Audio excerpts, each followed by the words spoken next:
Assalamualaikum warahmatullahi wabarakatuh. Perkenalkan, nama saya Delia Putri Hanifah dengan NPM 2314151005. Di sini saya akan presentasi tentang uji bakteri susu. Jadi susu merupakan emulsi lemak dalam air yang mengandung beberapa senyawa terlarut. Susu yang populer ada dan banyak dikonsumsi adalah susu sapi karena populasi sapi perah itu relatif tinggi dan setiap sapi dapat menghasilkan susu 7 sampai 10 liter per hari. Susu fermentasi didefinisikan sebagai produk susu yang melibatkan mikroba untuk menghasilkan flavor, warna, tekstur, dan konsistensi yang diinginkan dan mampu mencegah laktose intolerance. Produk susu fermentasi yang umum untuk dikonsumsi yaitu Yakult, yogurt, kefir, dan susu fermentasi berperisai. Jadi bakteri susu ini tuh ada jenis mikroba, ada bakteri, ada produk susu fermentasi. Jadi jenis mikroba yang berperan penting dalam proses fermentasi susu adalah bakteri asam laktat. Terus bakteri pada Yakult itu adalah Lactobacillus casei, pada yogurt adalah L. bulgariacus dan Streptococcus thermophilus. Produk susu fermentasi pada saat ini banyak yang ditambah dengan bakteri probiotik, diantaranya L. acidophilus dan Bifidobacterium. Pada saat ini susu fermentasi komersial telah beredar di pasaran dengan berbagai merek dan jenis. Produk-produk tersebut itu telah mengklaim berperan dalam melindungi sistem pencernaan dengan cara menghambat pertumbuhan bakteri patogen penyebab infeksi saluran pencernaan. Dan ini hasilnya. Ini ada tabel 2, 3. Nah, STP itu tuh merupakan bakteri yang paling sensitif terhadap susu fermentasi. Hasil penelitian Kabosi 2011 menunjukkan bahwa STP dapat dihambat oleh yogurt komersial dengan kategori penghambatan bakteriostatik dan bakterosida.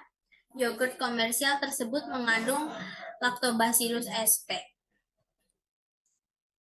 Bakteri yang tergolong dalam bakteri gram positif adalah B. carius dan S. aureus, sedangkan yang tergolong bakteri gram negatif adalah STP dan E. coli.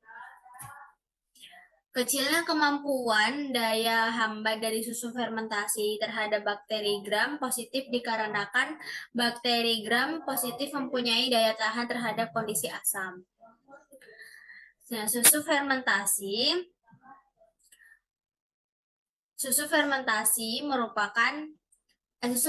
komersial mempunyai aktivitas antibakteri yang berbeda-beda pada bakteri patogen. Daya hambat Yakult dan yogurt probiotik terhadap bakteri gram negatif lebih besar daripada bakteri gram positif. Selanjut ke evolusi kucing. Jadi teori evolusi itu proses perubahan makhluk hidup secara perlahan dalam jangka waktu lama. Evolusi itu ada 2, yaitu evolusi progresif sama regresif. Jadi progresif itu yang menuju kemungkinan dapat bertahan hidup sehingga menghasilkan spesies baru. Kalau evolusi regresif itu evolusi menuju kemungkinan mengalami kepunahan. Mekanisme evolusi kucing. Harimau adalah anggota terbesar dari keluarga kucing dan dekat dengan kucing lainnya seperti leopard dan singa. Diperkuat dengan harimau yang berumur 9 tahun yang berada di kebun binatang Korea Selatan yang membandingkan dengan gen kucing domestik, kedua hewan tersebut memiliki 95% kesamaan gen.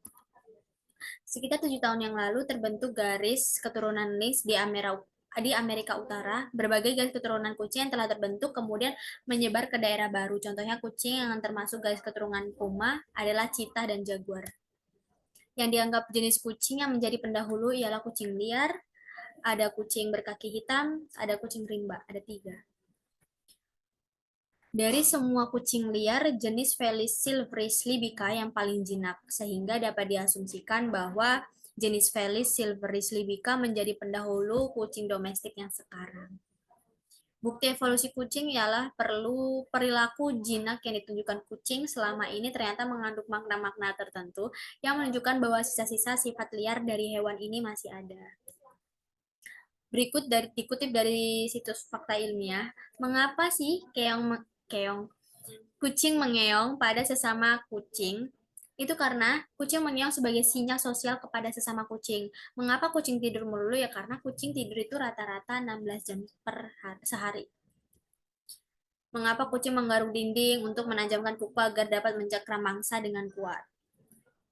Kucing adalah salah satu hewan terpopuler di dunia, tercatat resmi pada kucing trah dan galur murni.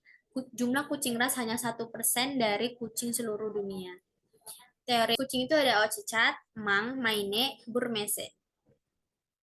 Macam-macam warna kucing itu ada telon yang putih sama bercak hitam, Tortoisesel itu orange dan putih, Tabi itu pola klasik yang berbentuk lingkaran. Selanjutnya ekosistem pesisir. Garis pantai adalah pertemuan antara daratan dan lautan yang dipengaruhi oleh pasang surut serta keadaannya akan berubah dari waktu ke waktu. Apa itu ekosistem? Jadi, ekosistem adalah kemampuan untuk mendapatkan gangguan dan pulih kembali ke keadaan normal tanpa merubah asal fungsinya. Karakteristik ekonomi pesisir bersifat alami yang terdapat di wilayah berpasir, pantai berbatu, estuaria, laguna, dan delta. Ciri ekosistem pesisir yaitu estuaria, bidang dari alam semesta berupa muara pasang surut dari sebuah sungai besar. Yang kedua ada hutan mangrove, semak belukar, dan pohon-pohon dengan mencapai ketinggian 30 meter. Yang ketiga ada padang lamun, habitatnya di daun lamun, mencari makan di akar kanopi daun, beraktivitas di bawah kanopi daun. Terumbu karang berada pada perairan dangkal, batas salintas habitatnya 30-35 ppt. Permasalahan dari daerah pesisir yaitu ada pencemaran daerah, kerusakan fisik habitat, abrasi pantai, konversi lahan, dan bencana alam.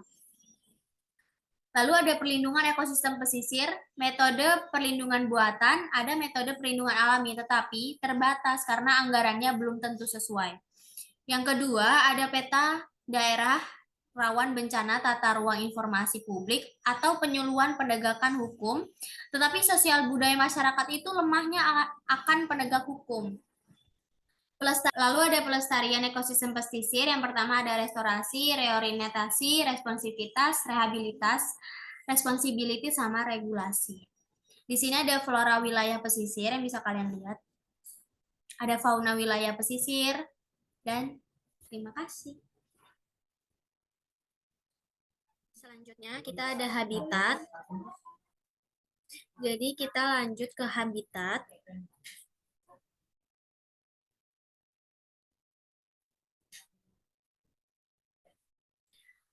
Jadi agroforestry merupakan ilmu baru dalam bidang pertanian dan kehutanan, mengintegrasi upaya kehutanan dengan pembangunan pedesaan untuk menciptakan keselarasan pertanian dan keselarasan hutan. Jadi, agroforestry sebagai sistem penggunaan lahan paling diterima oleh masyarakat karena terbukti menguntungkan bagi pembangunan sosial ekonomi. Sebagai ajang pemberdayaan masyarakat, petani di pelestarian sumber daya alam dan lingkungan.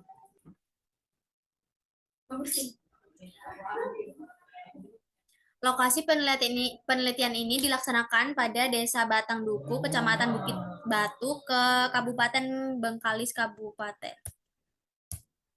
Agroforestry dapat diklasifikasikan menjadi 5, yaitu agrisilvikultur, komponen pertanian dan kehutanan, silvapatur itu komponen kehutanan dan peternakan, agrosilvopastur itu komponen pertanian, kehutanan dan peternakan, silvofoseri itu komponen kehutanan dan perikanan, silvofiseri itu komponen pertanian, kehutanan dan perikanan.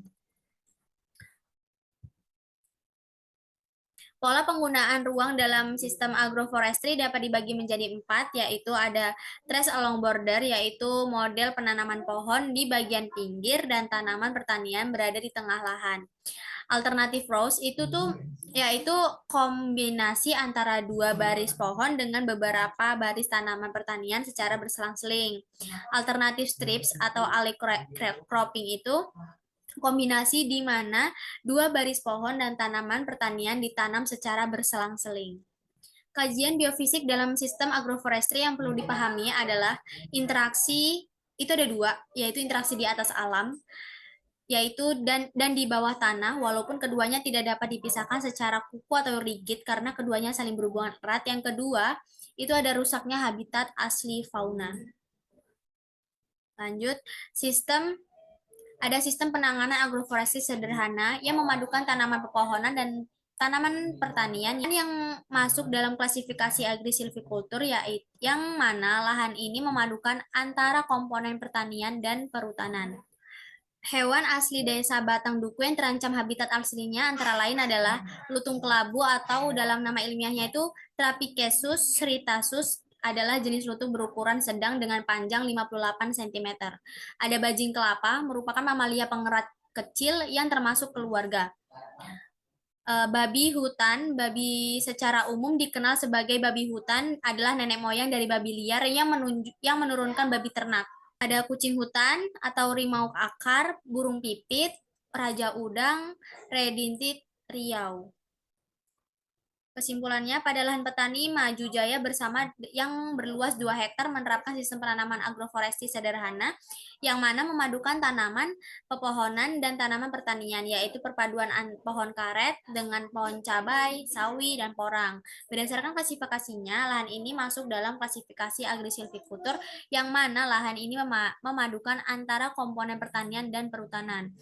Adapun pola peruangan yang digunakan dalam sistem agroforestry di lahan petani Maju Jaya selama ini yaitu pola stress along border dengan penanaman pohon di bagian pinggir tanaman, pertanian berada di tengah lahan. Sekian presentasi dari saya. Mohon maaf apabila ada kata yang salah. Saya ucapkan terima kasih dan maaf. Assalamualaikum warahmatullahi wabarakatuh.